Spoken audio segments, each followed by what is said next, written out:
Müslüman mısın Halil abi? Vallahi Müslümanım da çok pişmanım. İmanın 6 şartını sayma imkanın var mı? Sen bana imanın ne olduğunu söyle, ben hepsini sayayım sana. Gerçi- İman ne? Söyle. İstersen şuradaki caminin hocasına sor, bilmez. Ama ben iyi bilirim ama. İnsanları ölüp yıkarlar, yıkadıktan sonra ağzına 3 damla su damlatırlar. İmansız gitmesinler diye. Okey.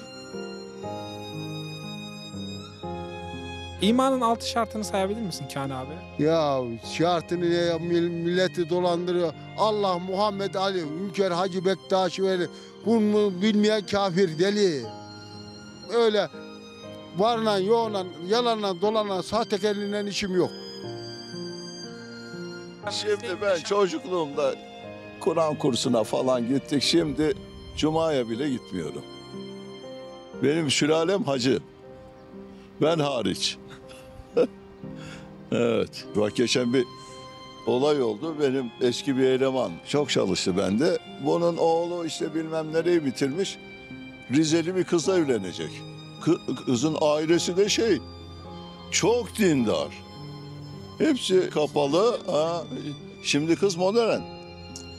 Ulan demiş, ulan bu damat namaz kılıyor mu, oruç tutuyor mu? Lan diyor, şuna bak, sorduğu soruya bak diyor.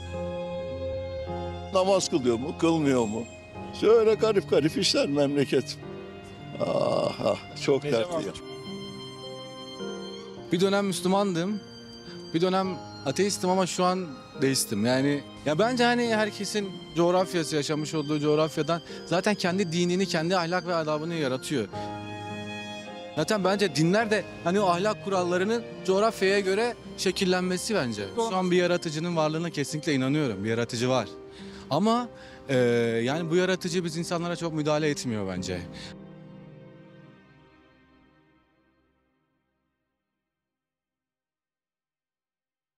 Meslek neydi? Ben aslen implant firmamız var bizim. Diş hekimleriyle çalışıyorum. Ben şu an implant işi yapacak olsam benden ne istersin şart olarak? Öncelikle ameliyatlara girmen gerekiyor. İşi öğrenebilmen için. Sağlık sektöründe titiz olman lazım. Müslüman mısın? Evet. İmanın 6 şartını sayabilir misin? İmanın 6 şartı namaz kılmak. O İslam'ın 5 şartı. İmanın 6 şartı var. İmanın 6 şartı. İmanın öyle sorunca şimdi Biraz zor mu geldi? yok zor değil de şey anlamında tıkandım. Şimdi şöyle söyleyeyim. Mesleğiyle alakalı şartları bilip yapman gerekiyor. Yani bu şartları yapmayan o meslekte olamıyor. Ama imanın şartı da şu demek yani. İmanın sende olduğunun göstergesi, kabul olduğunun göstergesi bu şartları bilip tatbik etmek demek ya. Şöyle yani çoğu şeyi biliyoruz hepimiz, mesela örnek veriyorum, hepimiz dinle bütün insanlarız ama toplumun gözünde yani herkes full orucunu tutmaz, mesela namazını herkes dört dörtlük kılmaz. Her insanın kusuru vardır yani. Ben önemli olan burada namazımı kılıyorum, niyete önem veriyorum. Yani önemli olan şeyin niyet olduğunu düşünüyorum. Dolayısıyla yani namaz kılarken okuduğun sureler var. Ben bir tane iki tane söyleyeyim, yardımcı olayım sana. Mesela Allah'a iman. Mesela peygamberlere iman. Tamam, onlara iman etmek, işte temizlenmek. Yani basitçe şöyle söyleyeyim. Mesela sen bile kabul etmiyorsun şirketine 2-3 böyle şartı olmayınca. Çıraklık eğitimi almazsa kabul etmem diyorsun. Titiz davranmazsa kabul etmem diyorsun. Doğru mu yani? Mesela ben geldim senin iş yerine. Sen dedi ki ne kadar bir implant biliyorsun? Hiç bilmiyorum ama beni işe al dedim. Almıyorsun ya. Mesela imanın şartlarını da bilip böyle uygulamazsak o, çünkü imanın şartı şu demek yani. İmanlı olmak istiyorsan bu şartları bilip yerine getireceksin. İmanla tamam, sıkıntı yok da İslam'ın şartlarını çok iyi biliyorum yani. O zaman öğreniriz herhalde ya. Tabii ki de herkes öğrenmeye açık olmalı. Meslek neyle? Şu an parfümcülük işiyle uğraşıyorum. Mesela ben parfümcü olmak istesem ne şartları yerine getirmem lazım? Mesela ne şartlarda alırsınız beni işe? Yani ezber yeteneğinizin yüksek olması lazım. Çünkü belli parfümlerin ezberlenmesi gerekiyor. Onun dışında satış danışmanı olmak için ikna kabiliyetinizin yüksek olması lazım. Yani genel olarak insanlarla iyi anlaşıyor olmanız lazım. Yoksa çok zor bir iş değil. Yani şu an senin yaptığın bu mesleği yapmak için, satış danışmanı olmam için bu iki şartı, belki başka şartlar dahil ama bu ana iki şartı bulundurmam lazım. Ana iki şart bu. Yerine getirmeniz gerek. Bir soru soracağım. Müslüman mısın bu arada? Evet. İmanın 6 şartını sayabilir misin? İmanın 6 şartını sayabilir miyim? Allah'a iman, kitaplara iman, meleklere iman, kader gününe iman, kıyamet gününe iman. Daha doğrusu kader günü kıyamet günü oluyor galiba. Bir iki tane kaldı galiba. Şu an aklıma gelmiyor. 6 tane var. Peygamberlere iman demiş miydim? Peygamberlere iman, kitaplara iman, kıyamet gününe iman, Allah'a iman. 2 tane kaldı. Düşünüyorum. Aklımdan gitti şu an. Sanırım hatırlayamayacağım. Şöyle düşünelim. Ben bu iki şartı yerine getirmeden satış danışmanı olamıyorum ya. İmanın şartını basitçe düşünürsen aslında imanın kabul olmasının şartı ya. Aslında bizim bunları bilip ve Gerekliliklerini yerine getirmemiz lazım. değil mi? Mantıklı. Yani öğrenmemiz gereken ve tatbik etmemiz gereken şeyler. Tabii. O yüzden böyle bir meslek sorusu sordum. Önce dünyada kabul ettiğimiz bir şey. Şimdi de ahiret için kabul. Yani biz eğer Allah'ın gönderdiği o dine imanımızın tescillenmesini istiyorsak aslında bu 6 şartı bilip Yerine getirmemiz gerekiyor. Çok doğru. Yani kendine Müslüman diyen biri bunları bilip yerine getirmeli. Çok doğru. Katılıyorum. Halil abi sana bir soru sorabilir miyim? Ne iş yapıyordun? Garsonluk. Garson olmak için bir şart var mı? Alttan yetişiyorsun komi olarak. Komilikten garsonluğa seçecek. Garsonluktan şef garson müdür oluyor biliyorsun. Müslüman mısın? Vallahi Müslümanım da çok pişmanım. İmanın 6 şartını sayma imkanın var. Sen bana imanın ne olduğunu söyle, ben hepsini sayayım sana. Net ve açık bir soru. Herkes iman der, imanın ne olduğunu bilmez. Nedir iman? Din nedir biliyorsun ama iman nedir? Ölünce ölünün ağzına su damlatırlar, biliyor musun sen onu? İmansız gitmesinler diye. İman odur. Tamam mı? Veya işte iman odur. İstersen şuradaki caminin hocasına sor, bilmez. Ama ben iyi bilirim onu. İnsanları ölüp yıkarlar, yıkadıktan sonra ağzına 3 damla su damlatırlar. İmansız gitmesinler diye. Okey. Benim çok var YouTube'da böyle konuşmalar, milletin aklı. Meslek ne? Ben atölyede çalıştım. 28 sene oldu emekli olalı. Ne atölyesi? Tarım. Sizin mesleğe girmek için şartlar var mı abi? Biz iş bulmadan aldık, kağıt aldık. İşçi olarak girdiydik. Yani aslında size bir kağıt verdiler. Bu çalışabilir diye. O kağıtla gittiniz. Yani o meslekle çalışmak için o kağıt lazım. Evet, Sizin zamanınızda, doğru mu? evet doğru. Müslüman mıyız? Müslüman. İmanın 6 şartını sayabilir misin? Ya şartını ya, milleti dolandırıyor. Allah Muhammed Ali, Hünkar Hacı Bektaş Veli. Bunu bilmeyen kafir deli. Ben Allah Muhammed Ali'ye, Hünkar Hacı Bektaş'a, Veli'ye inanırım. Öyle varla yoğla, yalanla dolanla, sahtekarlığıyla işim yok.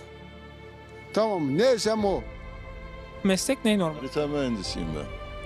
Harita mühendisi olmak için şartlar nedir? Üniversite sınavına gireceksin. Belli puan tutacak. Öyle. Müslüman mısın? Ha? Müslüman mısın? Ne ulan? Yahudiliğe benzer bir halim mi var lan? Elhamdülillah. Ben şey için soracaktım ya. İmanın da 6 şartı var ya, onları biliyor muyuz? Şimdi ben çocukluğumda Kur'an kursuna falan gittik. Şimdi Cuma'ya bile gitmiyorum. Benim sülalem hacı. Ben hariç. Evet. Bak geçen bir olay oldu. Benim eski bir eleman çok çalıştı bende. Bunun oğlu işte bilmem nereyi bitirmiş. Rizeli bir kızla evlenecek. Kızın ailesi de çok dindar. Hepsi kapalı. Ha. Şimdi kız modern. Ulan demiş, ulan bu damat namaz kılıyor mu, oruç tutuyor mu? Lan diyor, şuna bak, sorduğu soruya bak diyor. Ulan diyor, bu hırsız mıdır, namussuz mudur? Onu sormuyor diyor, namaz kılıyor mu, kılmıyor mu? Aslında çok düzgün bir insan. Şöyle garip garip işler memleket. Hadi iyi günler. Müslüman mısın? Yani bir dönem Müslümandım. Bir dönem ateistim ama şu an deistim. Yani bu hayatımda yaşamış olduğum birkaç mistik bir şeyden dolayı da olabilir. Bu hani yeterli araştırmaları o dönem yapamamışımdır. Belki şu an farklı şeylere de inanıyorum olabilir. Şu an bir yaratıcının varlığına kesinlikle inanıyorum. Bir yaratıcı var.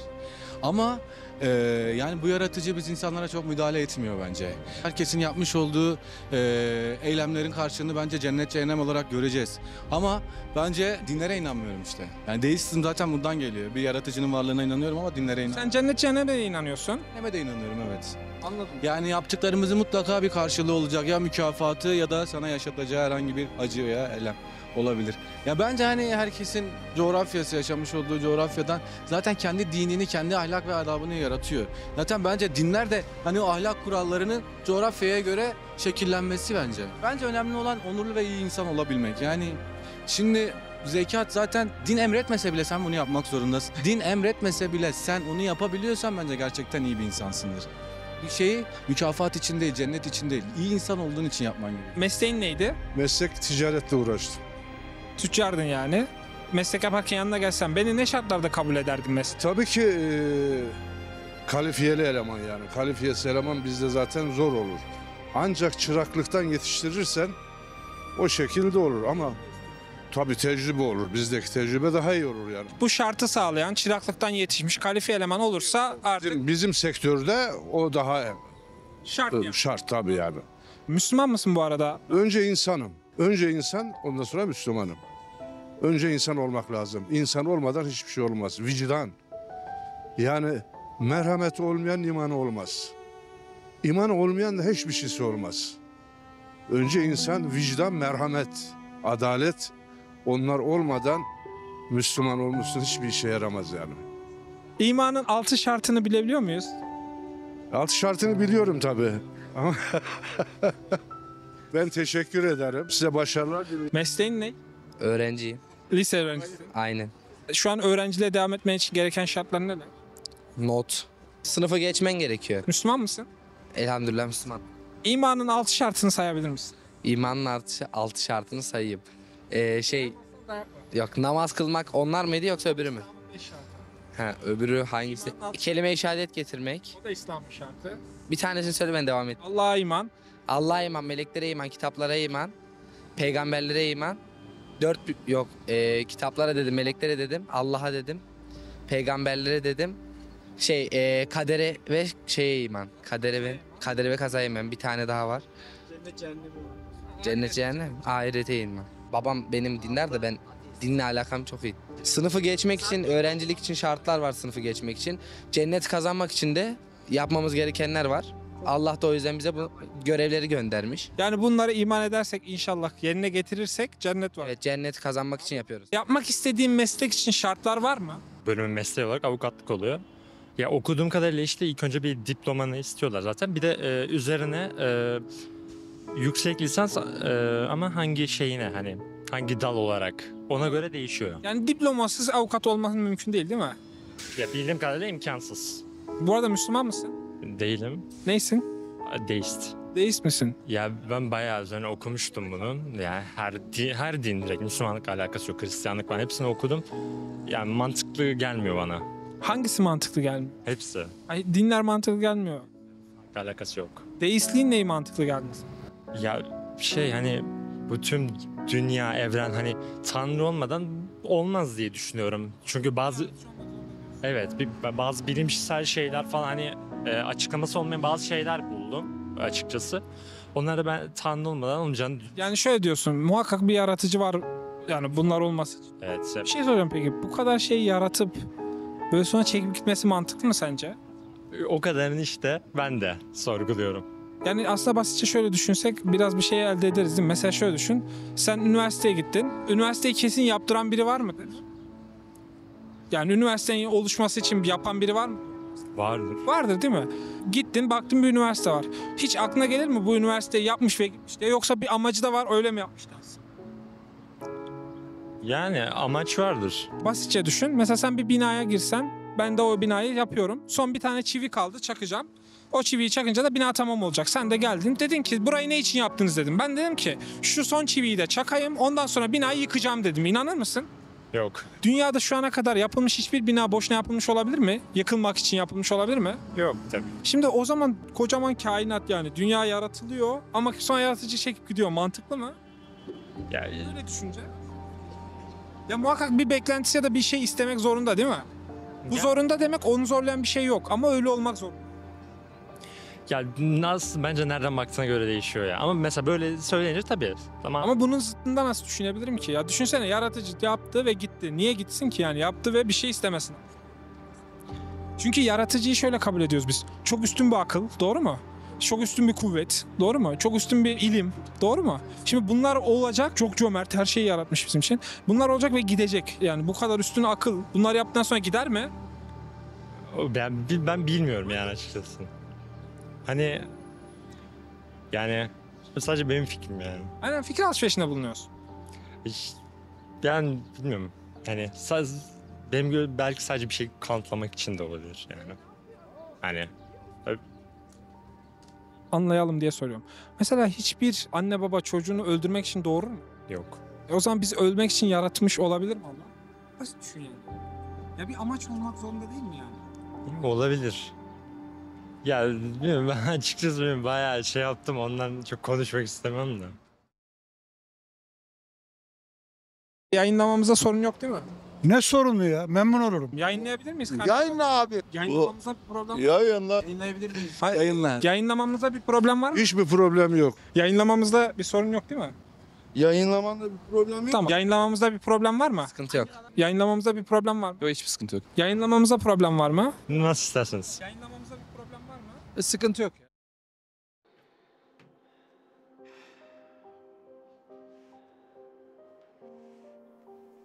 Olmazsa olmaz zannettiğiniz dükkanların içinde öleceksiniz. Bu işi bitirmezsem mahcup olurum zannettiğiniz atölyelerin içerisinde son nefesinizi verip gideceksiniz. Gençliğinde gidecek. Aldığın tatlarda gidecek. Heyecanında gidecek. Tek tek gideceksin. Binanın taşları gibi her gün dökülüyorlar. İstesen de istemesen de. Allah aşkına o gün geldiğinde sizi, bizi ne kurtaracak? Bahtına düştüm ya Rab, bahtına düştüm ya Rab, bahtına düştüm ya Rab, bahtına düştüm ya Rab.